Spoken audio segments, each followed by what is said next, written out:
मनुष्य की सोच संसार का सबसे गहन या कहो सबसे कठिन भाव है। कब क्या होने के पश्चात ये मन क्या सोच बैठेगा, ये कहना असंभव है। और यही सोच कई बार हमारे मन में हीन की भावना ले आती है। हम सदा हमसे ऊपर की श्रेणी के व्यक्तियों को देखते हैं, उनके जीवन का विश्लेषण करते हैं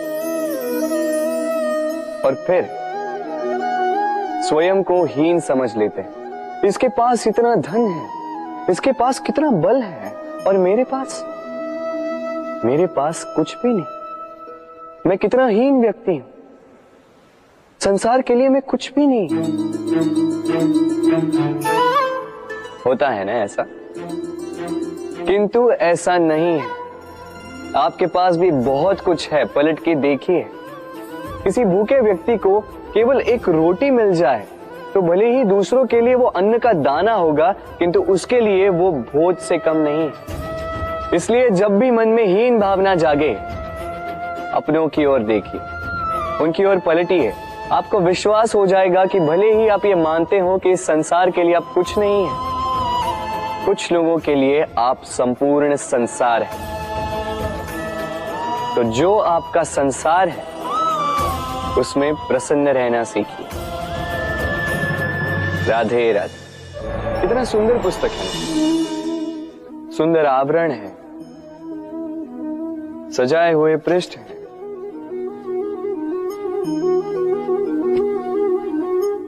किंतु क्या ये सत्य में अद्भुत पुस्तक कहलाने की पात्र है? क्या इसमें जो लिखा है वो सत्य है, प्रेरणादायी है, हमारे लिए मूल्यवान है?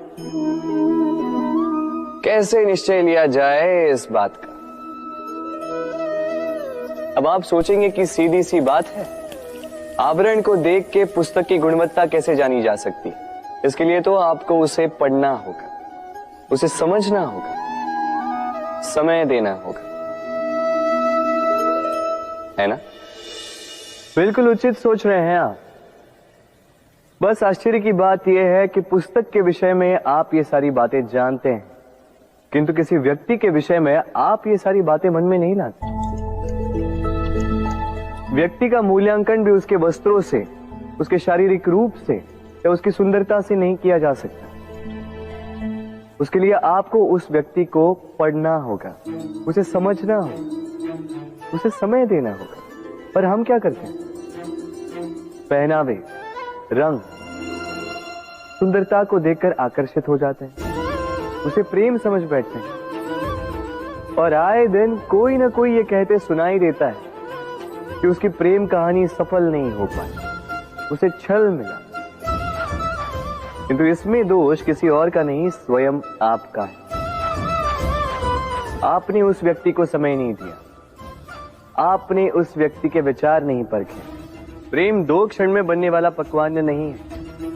इसका स्वाद चखने के लिए आपको जीवन भर का समय देना पड़ेगा। तो समय दीजिए, एक दूसरे के रूप से नहीं, आत्मा से जुड़ी। निश्चित ही मन प्रसन्नता से कह उठेगा, राधे राधे। भूल और मनुष्य, इन दोनों का संबंध कुछ वैसा है जैसा पंख और चिड़िया का, जैसा धारा और नदिया का।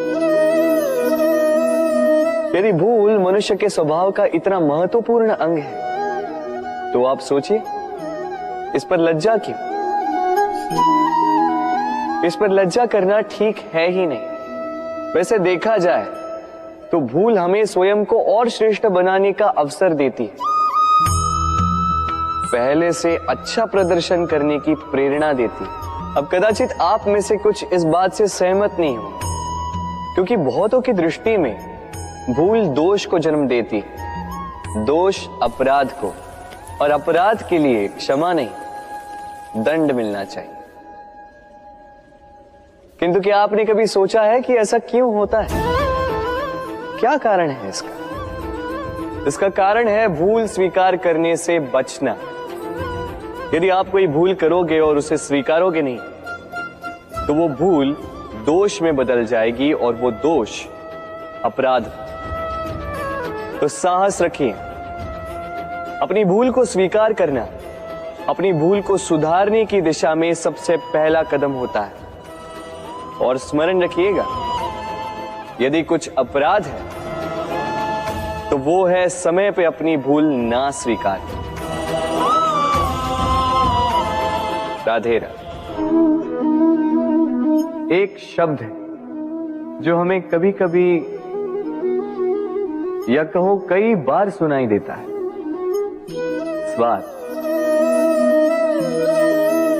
वो व्यक्ति स्वार्थी है, उसने स्वार्थ में आके ये बुरा कर्म कर दिया, आदि इत्यादि। देखा जाए तो संसार स्वार्थ को पाप का मूल मानने लगा, परंतु क्या स्वार्थ सच में बुरा है? नहीं। स्वार्थ ये शब्द बना है स्व से, अर्थात स्वयं से। यानी कि जिस कार्य में केवल स्वयं का अर्थ हो, केवल स्वयं का लाभ चाप हो, वो स्वार्थ। अब प्रश्न ये उठता है कि आपका स्व क्या है? यदि आपके स्व में केवल आप हैं तो आप अवश्य स्वार्थी हैं। यदि आपके स्व में परिवार सम्मिलित है तो आप परिवार्थी हैं। यदि आपके स्व में अन्य लोग सम्मिलित हैं तो आप परोपकारती हैं। और यदि आपके स्व में ये संसार सम्मिलित है तो आप परमार्थी हैं। तो अपने स्वार्थ से दूर ना जाएं, उसका विस्तार करें। अपने अस्तित्व का विस्तार करोगे तो ये स्वार्थ स्वयं ही परमार्थ में बदल जाएगा। राधे राधे। हम में ऐसा कोई नहीं होगा जिसने वृक्षों को ना देखा, वृक्षों पे इन पक्षियों को ना देखा, इनके घोंसलों को ना देखा, इन पक्षियों को अपने छोटे छोटे बच्चों को भोजन कराते ना देखा। संसार का सबसे ममत्व वाला दृश्य होता है। चिड़िया दूर से अपनी चोंच में दाना भरकर लाती, स्वयं भोजन करने में असक्षम संतान की चोंच में डालती, स्वयं भूखी रहकर निस्वार्थ निश्चलता से। और जब संतान के पंख निकल आते हैं वो उसे उड़ना सिखाती और उसके पश्चात उसे स्वतंत्र कर देती है अपना जीवन जीने के लिए, इस आकाश में उड़ान भरने के लिए। और हम मनुष्य क्या करते हैं? जिस संतान को हम पंछी की भांति पालते हैं, उसके पंख निकलते ही हम उसे बांध देते हैं, ये सोच के कि कहीं वो दूर उड़कर न चली जाए। ऐसा नहीं कि इस स्थिति में माता पिता को संतान से प्रेम नहीं है, अवश्य है, किंतु इसमें प्रेम पर मोह भारी पड़ जाता है, जो स्वयं अपने और संतान के भविष्य के बीच में बाधा बन जाता है। हम ये भूल जाते हैं कि हम केवल जन्मदाता हैं, भाग्य